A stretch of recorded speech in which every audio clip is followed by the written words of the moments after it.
In 1932, Australia found itself facing an unusual enemy. Not a foreign army, not a natural disaster, but birds. Specifically 20,000 emus that were destroying farmland across Western Australia.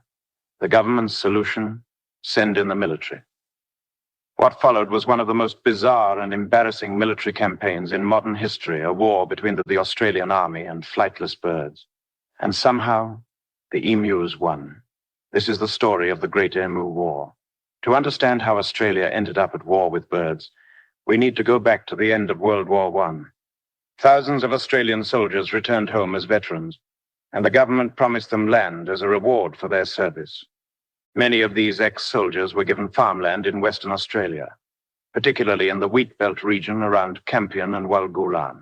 The government encouraged these veterans to become wheat farmers, promising them subsidies and support. The veterans cleared the land, planted crops, and worked hard to build new lives. But there was a problem they hadn't anticipated: emus. Emus are Australia's largest native bird, standing up to 6 feet tall and weighing around 100 pounds. They're flightless, but they can run at speeds up to 30 miles per hour. They're tough, resourceful, and surprisingly intelligent. And in the early 1930s, there were a lot of them. Emus are migratory birds. During the Australian winter, they lived inland. But when summer came and the interior became hot and dry, massive flocks of emus would migrate toward the coast, looking for water and food. The route of their migration happened to go straight through the newly established farmlands of Western Australia. And the emus discovered something wonderful. The wheat farms provided perfect habitat. There was water from irrigation. There was food, lots of food. The wheat crops were like an all-you-can-eat buffet. And the fences the farmers had erected, the emus simply walked through gaps or jumped over them. By 1932, an estimated 20,000 emus had invaded the farming region. They trampled crops, ate the wheat, and destroyed fences, which allowed rabbits to get in and cause even more damage. The farmers were devastated. Many were already struggling financially due to the Great Depression. The emu invasion threatened to destroy them completely. The farmers complained to the government. They asked for help. They wanted compensation or assistance, or something, anything, to deal with the emu problem. The complaints made their way up the chain to the Australian Minister of Defence, Sir George Peer. And here's where things got strange. Instead of sending agricultural experts or wildlife management specialists, the Defence Minister decided to send in the military. The official reasoning was that this would be a good training exercise for soldiers and would also help the farming community. But the real reason may have been more political. The government wanted to show the veteran farmers that they were taking their problems seriously. So, in November 1932, the Australian Army declared war on the emus. The military operation was led by Major G.P.W. Meredith of the Royal Australian Artillery. He was given command of 2 soldiers, Sergeant S. McMurray and Gunner J. O'Halloran, and they were equipped with 2 Lewis machine guns and 10,000 rounds of ammunition.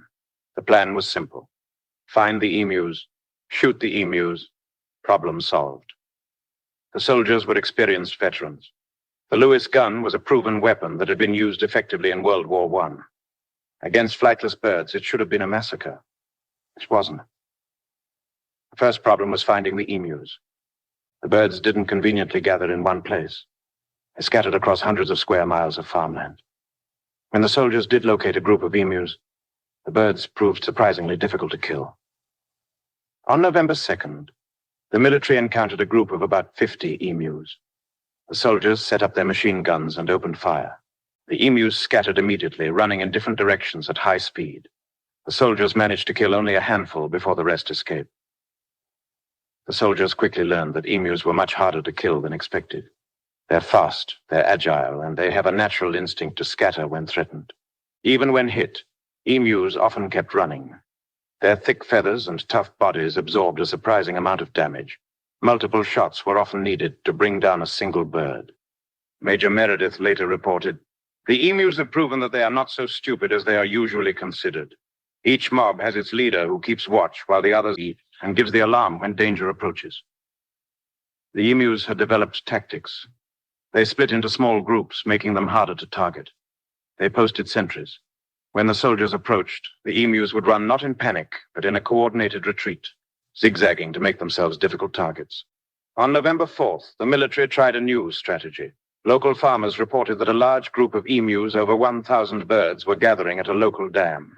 The soldiers set up an ambush, positioning their machine guns and waiting for the emus to approach. But as the emus came into range and the soldiers opened fire, the Lewis gun jammed after killing only about a dozen birds. By the time the soldiers cleared the jam and were ready to fire again, the emus had scattered and disappeared into the bush. The soldiers tried mounting one of the machine guns on a truck, thinking they could chase down the emus and shoot them on the move. This proved to be completely ineffective. The terrain was too rough for the truck to keep up with the running emus, and the constant bouncing made it impossible to aim accurately. After several failed attempts, this strategy was abandoned. After a week of operations, the military had fired thousands of rounds and killed an estimated 50 emus, far short of the thousands they needed to eliminate.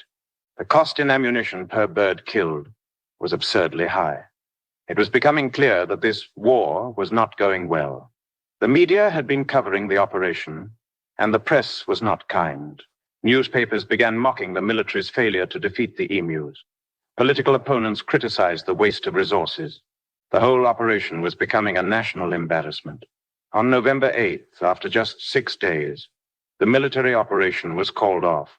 Major Meredith and his men withdrew, defeated by the emus. The official military report concluded that the operation had been unsuccessful and that the emus had won. But the emu problem remained, and the farmers continued to suffer. Public pressure mounted for the government to do something. So in December 1932, the military was sent back for a second campaign. This time, the soldiers were more strategic. Instead of trying to engage large groups of emus in open combat, they focused on smaller groups and ambush tactics. They worked more closely with the farmers, who knew the emus' habits and movement patterns. The second campaign was more successful, sort of. Over a period of several weeks, the soldiers killed approximately 1,000 emus while expending nearly 10,000 rounds of ammunition.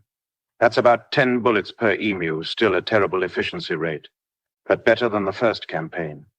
Even Major Meredith admitted a grudging respect for the enemy. If we had a military division with the bullet-carrying capacity of these birds, it would face any army in the world. They can face machine guns with the invulnerability of tanks. By early January 1933, the second campaign ended. The military withdrew again. While they had killed more emus this time, they had barely made a dent in the population. The 20,000 strong emu migration continued. The farmers were still struggling. The Great Emu War was officially over and the emus had won. So, what happened next? The government eventually took a different approach. Instead of military intervention, they implemented a bounty system.